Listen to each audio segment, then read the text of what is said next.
questions? Just an observation, something that you said about the bathroom, the men's bathroom. The Cuban reaction would be to fix that would be to close the bathroom. Yeah, probably. Take away the urinals, yeah. I think the nudging. By the way, congratulations. Thank you. Thank you. On the book, and the nudging concept is one that I frankly wasn't, aware of that much really. And when I first was, looking at what you were, what the book is saying about a parliamentary approach to politics and to governing in Cuba in the future, I said, wow, it's like, what's this about, and it really does, and you've explained it again now, it does seem to make for the Cuba of today, it does seem to make more sense, and you're absolutely right. I mean, we have to remember that Cuba, on the economic and accounting, the subject of accounting, until a few years ago didn't exist. I mean, the subject just didn't exist. It was done away with after the revolution. Yeah. And so things like that. It's a civil society, and the parliamentary system, and Carlos Alberto Montaner, who was good enough to write the prologue to this book, has written a little bit about the parliamentary system. It's a system that you can design it just any way you want to. There are semi-parliamentary systems, they are semi-presidential systems, like the one in Russia. I wouldn't like to see that. And you can create, as Carlos Alberto offers, an ombudsman, someone that sort of becomes the defender of the people, and that is sort of like the head of state, like it would be the Queen in the case of England, and then you have an administrator. That's the one that's running the government. But it's hard for us to conceive the unpreparedness of this civil society in many different ways. Let me give you one example that I tell people, and they're like, oh, I can't believe that. A few years ago, or some time ago, my brother had a partner that worked in the Dominican Republic, and they had a business of cigarette distribution.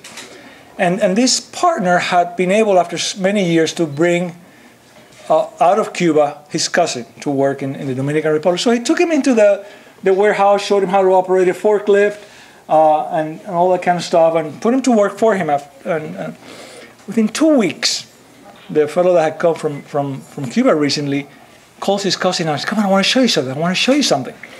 Takes him outside the warehouse where he had dug a hole in the ground that he had camouflaged. Opens the camouflage, and inside were cartons of cigarettes that he had been taken out of the warehouse. And he's telling his cousin, I'm taking this out so you and I can now go and sell it in the black market. And the cousin that is there says, "But this is my business.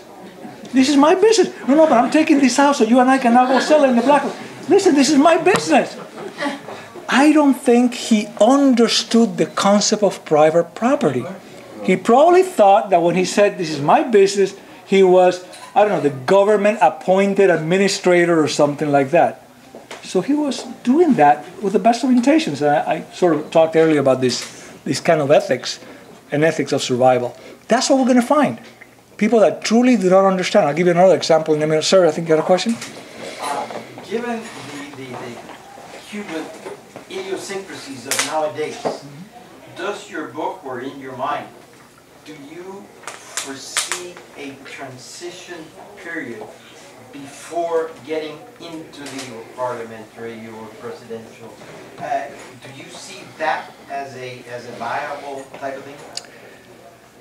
I avoid crystal balling exercises. I try to, but you're sort of pulling me on. I don't see a smooth transition. Okay, something what happened in the Czech Republic, I just don't see that personally.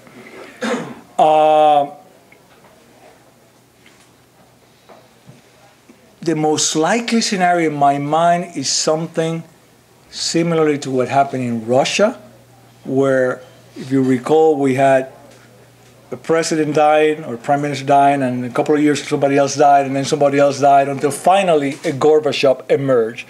So I would see something probably closer to that. What scares me about the Russian scenario is Russia has ended up with what we very politely will call a low-quality democracy, and I'm being very polite. What we did see in Russia was not a transition to democracy. What we saw is a transition to kleptocracy.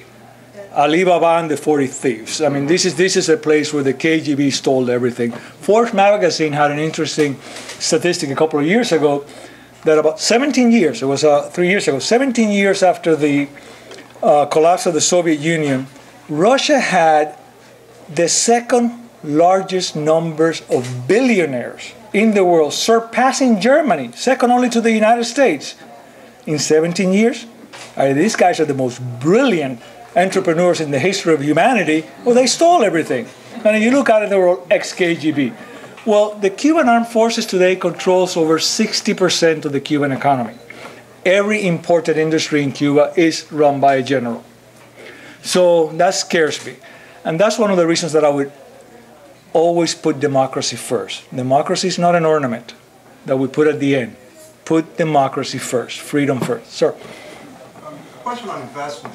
Cuban infrastructure is in terrible shape. Would choice architecture provide any thoughts of how to nudge investment in Cuba infrastructure to a level of some middle-income country?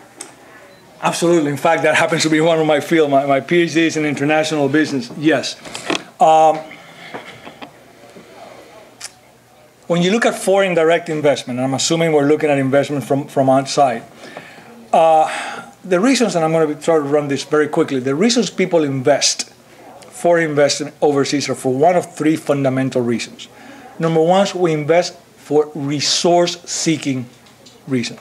A company is in the petroleum business, and if there is petroleum, they have to invest there. So resource-seeking investment has to go where the resources are. Cuba will be able to attract some resource-seeking investment in some very limited areas. Tourism, beautiful beaches, that is a resource. Agriculture, nickel, petroleum exploration, that's about it. The second reason foreign direct investment takes place is due to efficiency seeking. That is to say, a company invests trying to lower the labor cost, some product efficiencies. Well, Cuba is not going to be able to attract any of that efficiency seeking. Companies that are looking for efficiency can go to the People's Republic of China, they can go to the maquiladoras part of Mexico, they can go to India, find cheaper, far more disciplined workforce than the one you're going to. So you're not going to be able to attract any efficiency-seeking type of investments. And the third reason is market seeking. You invest in a country to serve the needs of that market. I don't see that happening. If you want to sell TV sets to the Cuban population, you're going to make them in Mexico and try to export them into Cuba. You're not going to make them in Cuba. So I'm very pessimistic about that. Having said that, you can use choice architecture. I argue, in fact, I argued this about 30 years ago when I wrote my doctoral dissertation, that you can create what we call a competitive urgency to invest in a market. And you do that by creating a package of benefits and saying to companies in a given industry, those of you that invest by this sunset date, 18 months from now, will get these benefits. If you choose not to invest, that's okay, but you're left out of the game. So you sort of create a competitive urgency to invest by the sunset date. That would be a way of nudging a follow-the-leader investment. And then I talk about first movers, and the Cuban-American community would probably be the first movers, because their investment decision-making would not be purely rational in terms of economic. We would invest because of family reasons and a number of other reasons. So yeah, we can find ways of doing that, many other ways. Gina.